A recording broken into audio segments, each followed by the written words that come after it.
کرتے رہتے ہیں تو تم نے اللہ تعالیٰ کی ذات کو چھوڑ کے ان کی عبادت کرنی شروع کر دی جو خود رب کا قرب چاہتے ہیں اور رب کے عذاب سے ڈرتے رہتے ہیں. پھر فرمایا ان عذاب ربک کان محذورا، بے شک تیرے رب کا عذاب ہی اس لائق ہے کہ اس سے ڈرا جائے. اس میں ہمیں یہ بات غور کرنی چاہیے کہ ایک بندہ جتنے بھی بلند مقام پہ چلا جائے، قرب الہی کی جتنی بھی منزلیں طے کر لے، کوئی ایسا مقام نہیں آتا کہ وہ رب کے خوف سے بے خوف ہو جائے، وہ رب کی خشیت سے بے نیاز ہو جائے اور وہ کہے مجھے کوئی پرواہ نہیں ہے، میں یہ ہوں میں وہ ہوں. میں کہتا رہتا ہوں کہ میرے آپ کے پاس کون سی دلیل ہے جی کہ ہم بخشے ہوئے ہیں، اللہ تعالیٰ اپنا کرم فرمائے، ہم رحمت کے امیدوار ہیں، سرکار کی شفاعت کے امیدوار ہیں. لیکن کبھی آپ غور تو کیجئے کہ جن صحابہ کرام کو رسول کریم صلی اللہ تعالی علیہ وآلہ وسلم نے خود جنت کی بشارت دی، خود جنت کی بشارت دی، وہ بھی ہر وقت اللہ کے خوف سے لرزتے رہتے ہیں اور تڑپتے رہتے ہیں. حضرت علی المرتضیٰ کرم اللہ تعالی وجہ الکریم کے بارے میں آتا ہے کہ اپنی داڑھی کو پکڑ کے خوف الہی میں اس طرح رویا کرتے تھے جیسے وہ بندہ تڑپتا ہے جسے سانپ نے ڈس لیا ہو. اور ابو بکر صدیق رضی اللہ تعالیٰ عنہ جن کے بارے میں رسول کریم علیہ الصلوۃ والسلام نے فرمایا کہ اگر تمام امت کا ایمان ایک پلڑے میں رکھا جائے اور ابو بکر کا ایمان ایک پلڑے میں رکھا جائے تو ابو بکر کا ایمان بھاری ہوگا. وہ کسی پرندے کو دیکھ کے کہا کرتے تھے کاش میں پرندہ ہوتا، مجھے ذبح کر دیا جاتا، میرا حساب کتاب نہ ہوتا. کاش میں کوئی گھاس کا تنکا ہوتا، مجھے کوئی جانور کھا لیتا، میرا حساب کتاب نہ ہوتا.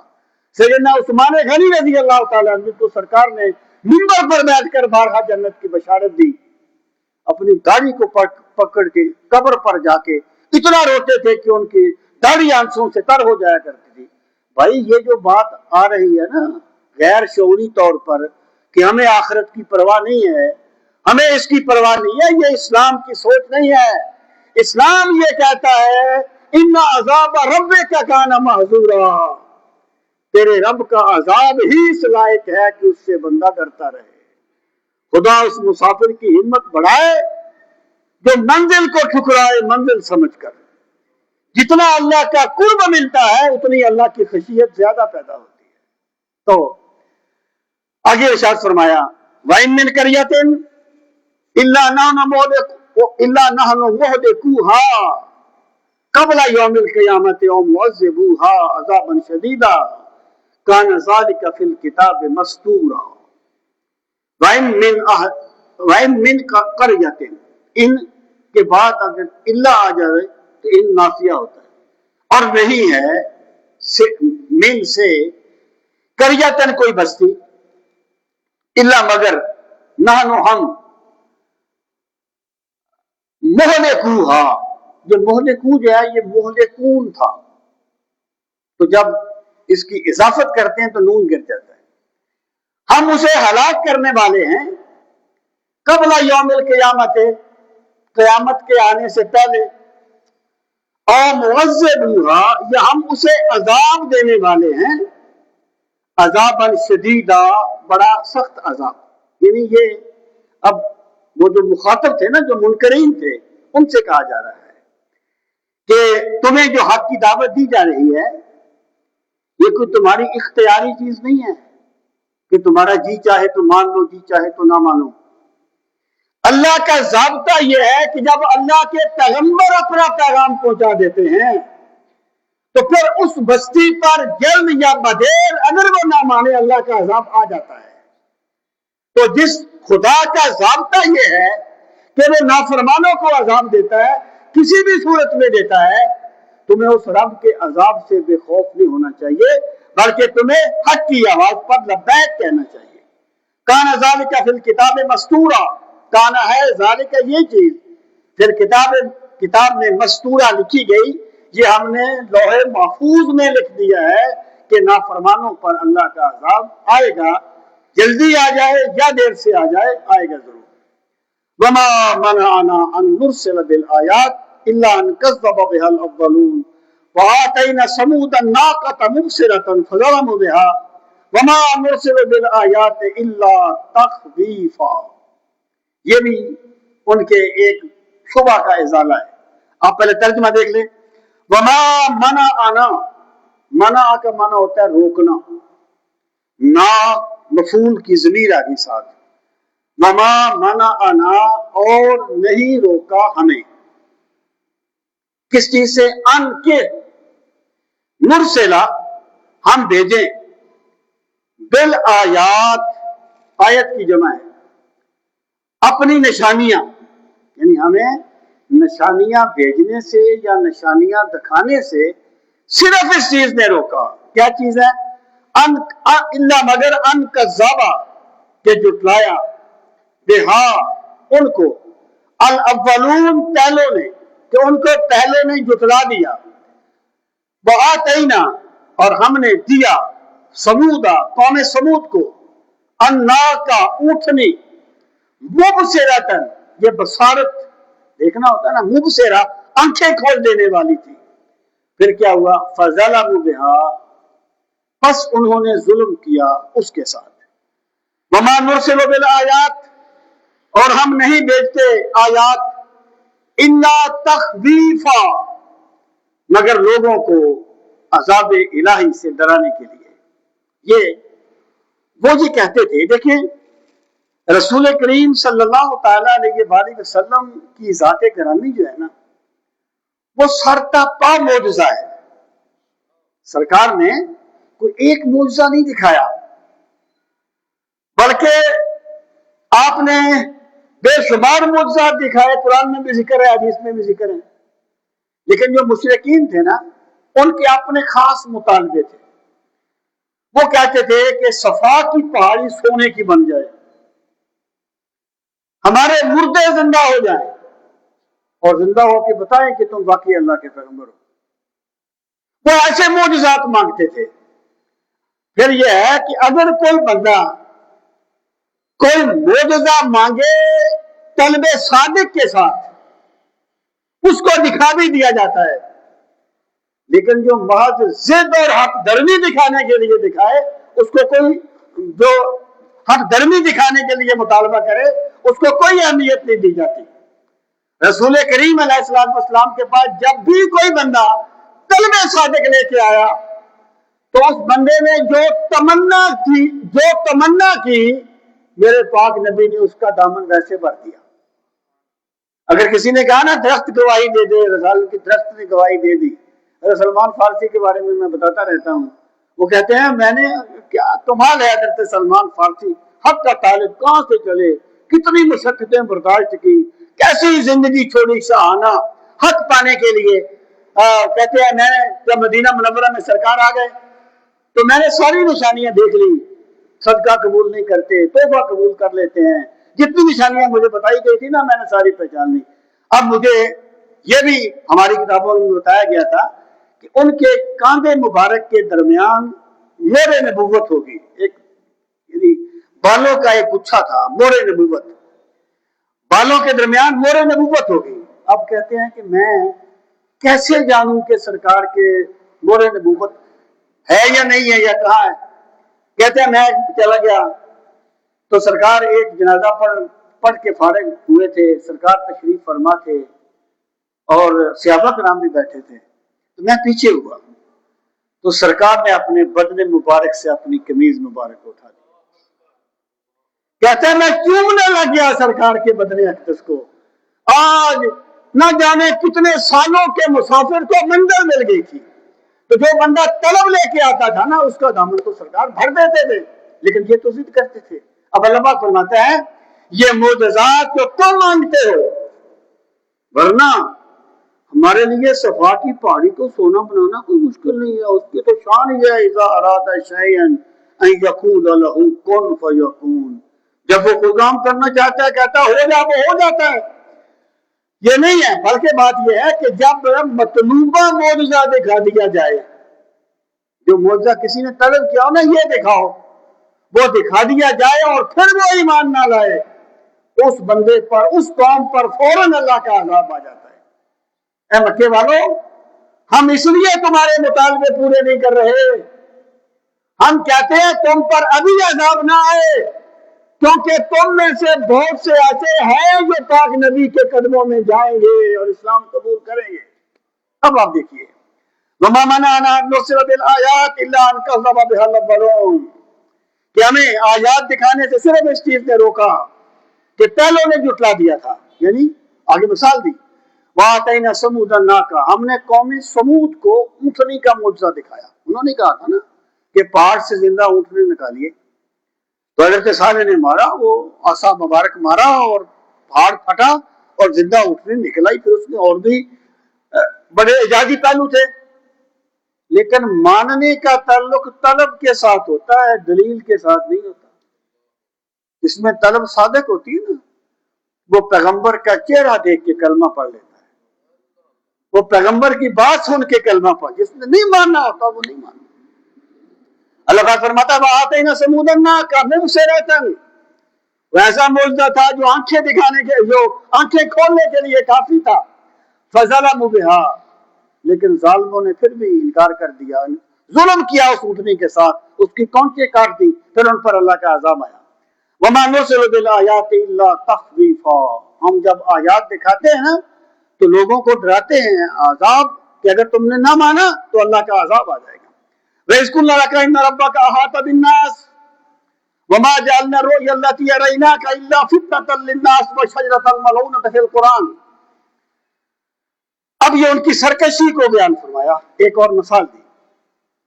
وَإِذْ قُلْنَا لَكَ، جب ہم نے کہا آپ سے، إِنَّ رَبَّكَ، بے شک آپ کا رب، أَحَاطَ بِالنَّاسِ، گھیرے ہوئے ہے لوگوں کو، یعنی کوئی سرکش، کوئی باغی رب کے قدرت سے باہر نہیں ہے۔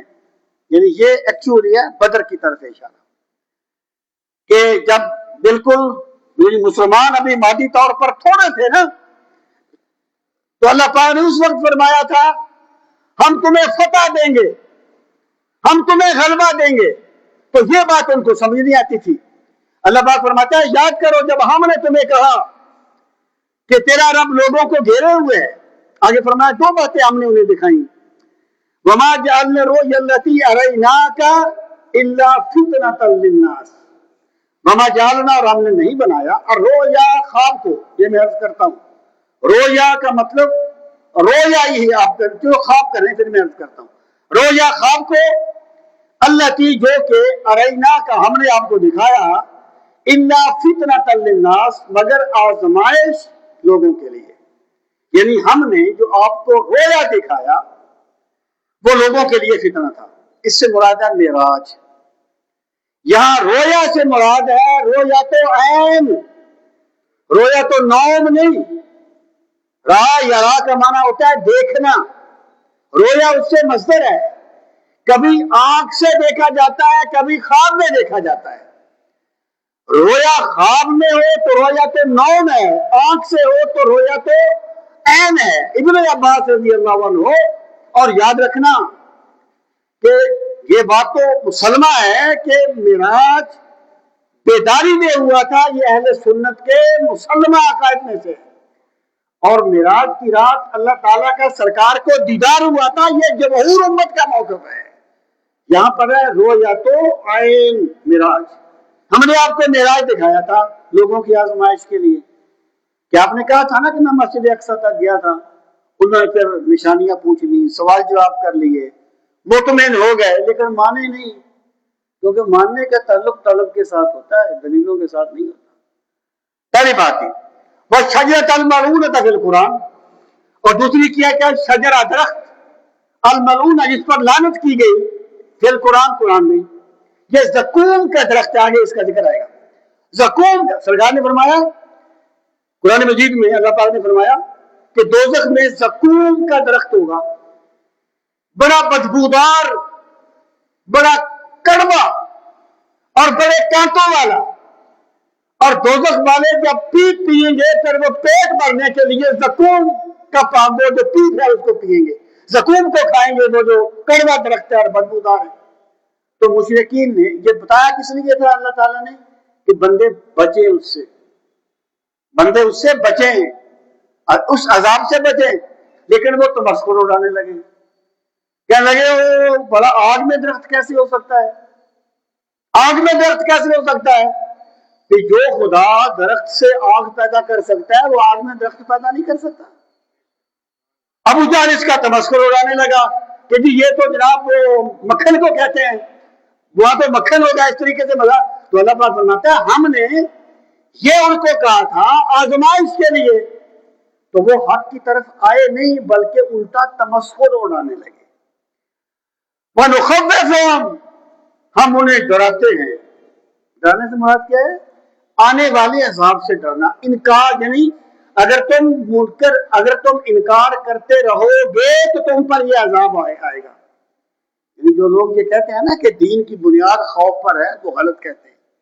دین کی بنیاد خوف پر نہیں ہے، دین اپنی ابتدا الحمدللہ رب العالمین سے کرتا ہے، الرحمن الرحیم سے کرتا ہے، مالک یوم الدین کا تذکرہ بعد میں کرتا ہے۔ یہاں پر مراد ہے اگر تم نہ مانے تو تم پر عذاب آئے گا۔ وَنُخَوِّفُهُمْ، رزلٹ کیا نکلتا ہے؟ فَمَا يَزِيدُهُمْ إِلَّا طُغْيَانًا كَبِيرًا، پس نہیں زیادہ ہوتا ان کے لیے مگر سرکشی بہت بڑی۔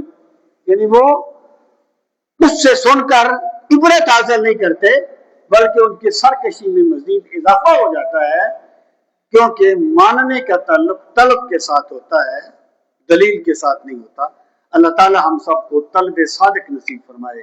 وما علینا الا البلاغ المبین۔